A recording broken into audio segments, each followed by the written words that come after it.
दोस्तों आदाब, नमस्कार, राम राम। आज मैं बात कर रहा हूँ फर्जी वारिस बनकर 37 लाख रुपए का मुआवजा लिया, अवगत होने पर भूमि खातेदारी कर बेच दी गई। दोस्तों आज मैं बात कर रहा हूँ अजमेर की रामजल सेतु लिंक प्रोजेक्ट के बारे में, जिसमें फर्जीवाड़ा सामने आया। दोस्तों रामजल सेतु लिंक प्रोजेक्ट अवगत जमीन में फर्जी वारिस बनकर तैयारी कर सरकारी ज़मीन को खातेदारी बनाकर बेचने से का खुलासा हुआ।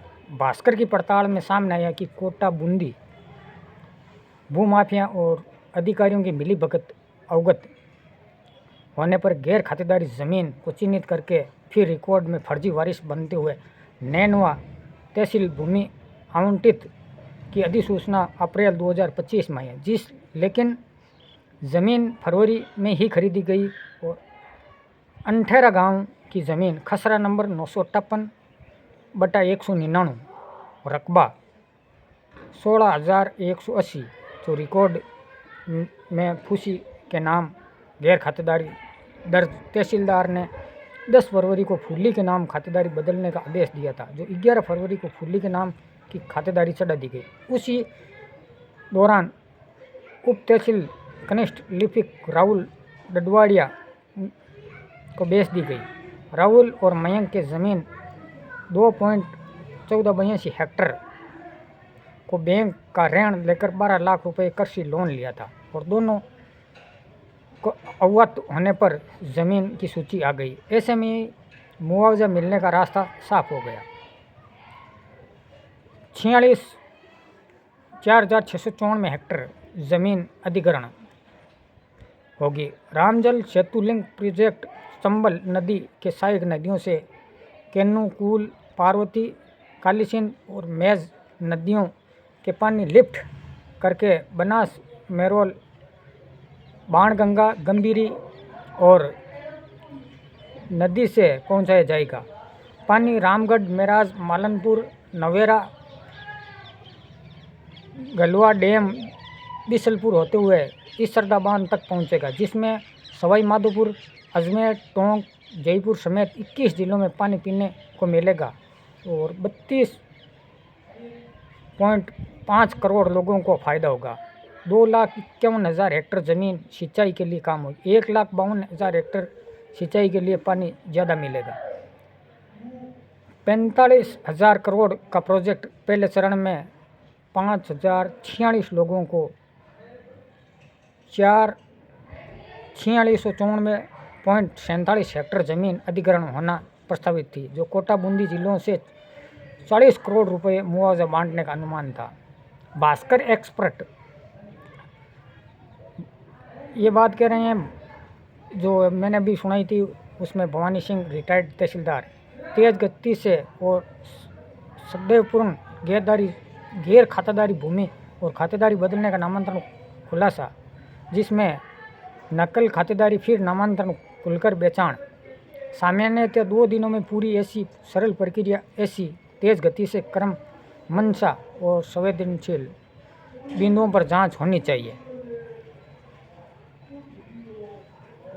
उदाहरण 3 उदाहरणों में समझे फर्जीवाड़ा का खेल। कोटा बूंदी से बटना 40 करोड़ का मुआवजा।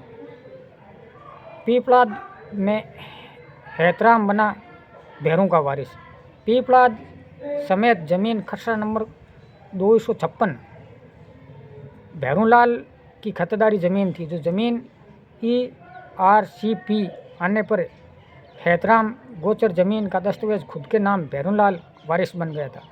नामांतरण 2 मई नामांकन संख्या 432 को हुआ था, जबकि हैतराम इस परिवार से कोई रिश्ता नहीं था। पटवारी जगदीश सरपंच मूलचंद की मदद से हैतराम फर्जी वाड़े में 37 लाख रुपए का मुआवजा लिया था।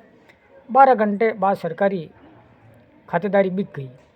नैनवा के 18 जमीन खसरा नंबर 959/99 तीजू और वारिसों के नाम तीजू की मौत 2012 13 फरवरी को 13 फरवरी 2025 को मृत्यु प्रमाण पत्र बना और 14 फरवरी को तहसीलदार ने खातेदारी जमीन, 19 फरवरी को जमीन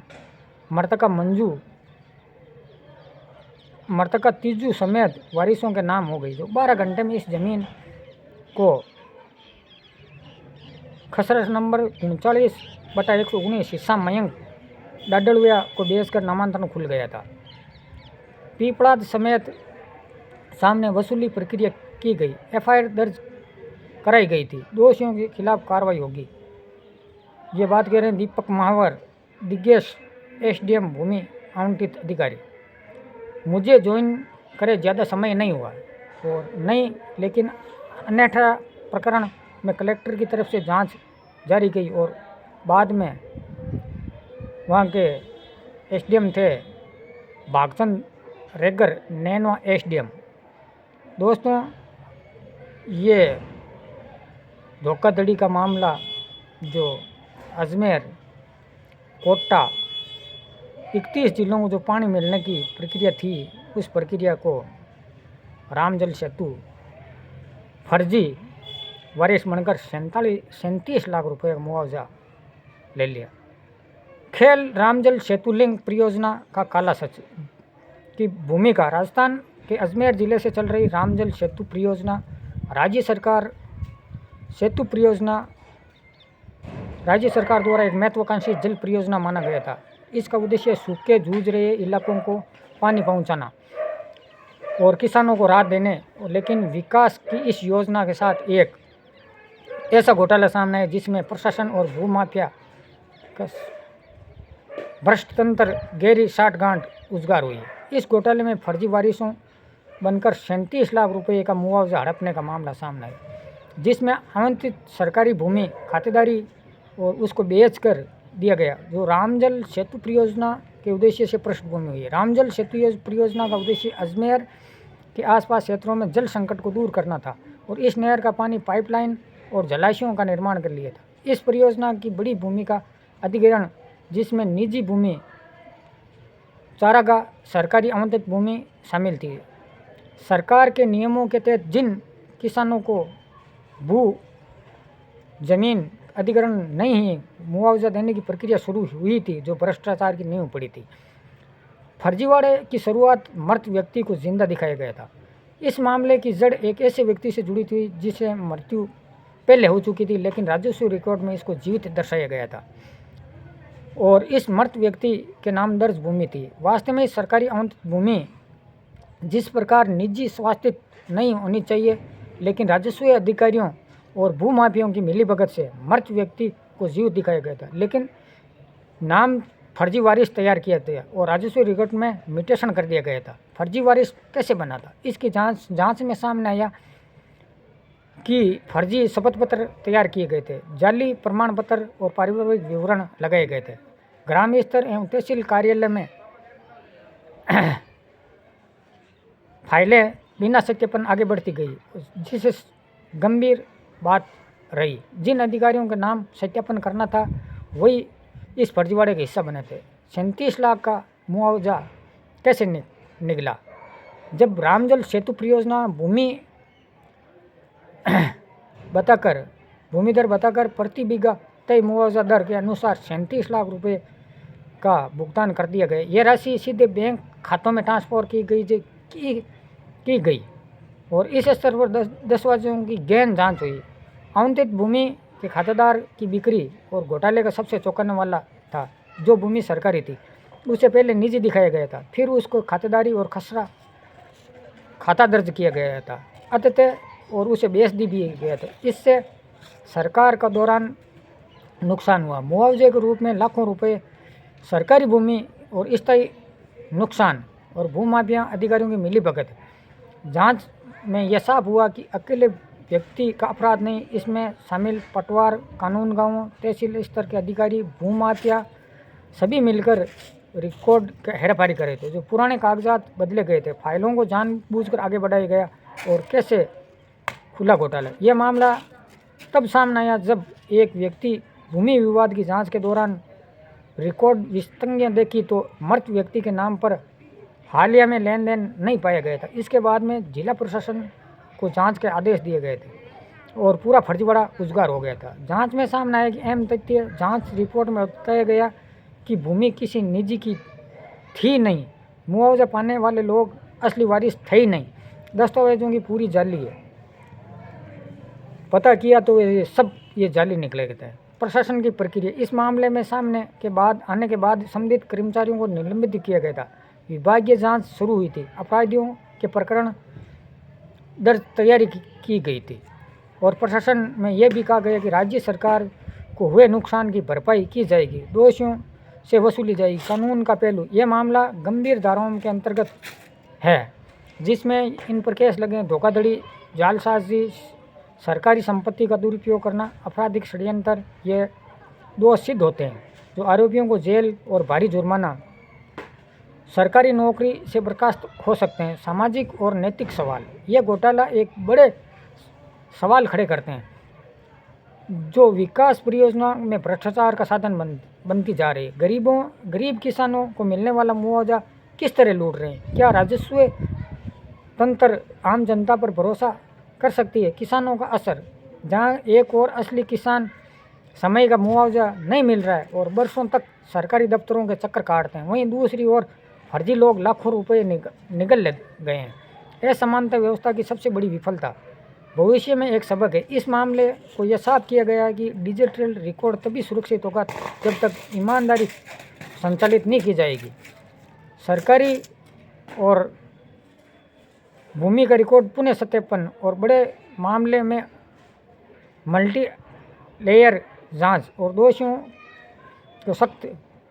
रामजल सेतु परियोजना से जुड़ा हुआ ये फर्जीवाड़ा 37 लाख रुपए का मामला नहीं बल्कि एक सोच का प्रतीक है जिसमें विकास योजनाओं को लूट के जरिए बनाया गया है। यदि इसमें समय रहते इन मामलों को कठोर कार्रवाई नहीं की जाए तो जनता का भरोसा टूटेगा और हर विकास की योजना का संदेह गहरे में आएगी। यह जरूरी नहीं है इस घोटाले में दोषियों को सजा हो, ताकि यह संदेश जाए कि सरकारी भूमि जो जनता का पैसा और कानून के साथ खिलवाड़ करने वाले हैं। दोस्तों, ये एक बहुत ही बड़ा संगीन मामला जो सामने आया, जिसमें सरकारी ज़मीन, जो ये खबर मैं बता रहा हूँ 2026 की है, 9/1/2026 की है।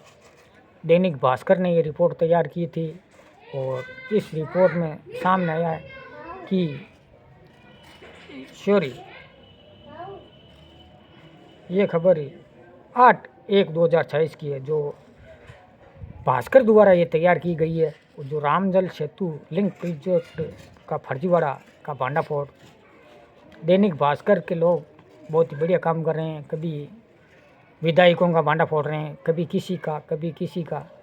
दोस्तों, ऐसे फर्जीवाड़े जो गलत वारिस बनाकर और सरकारी ज़मीन को हड़पने का मामला, जिसमें लोगों को पानी पीने के लिए पानी की व्यवस्था के लिए सरकार ने प्रोजेक्ट बनाया था, उसमें हेराफेरी करके।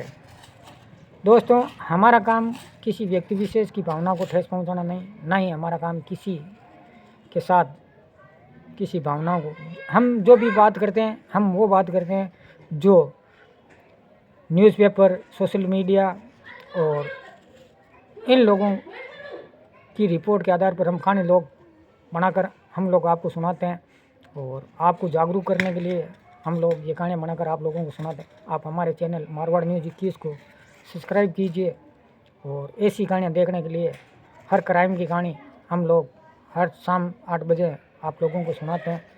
हमारा काम किसी भी व्यक्ति विशेष की भावनाओं को ठेस पहुँचाना नहीं है, ना ही हमारा काम किसी समाज को।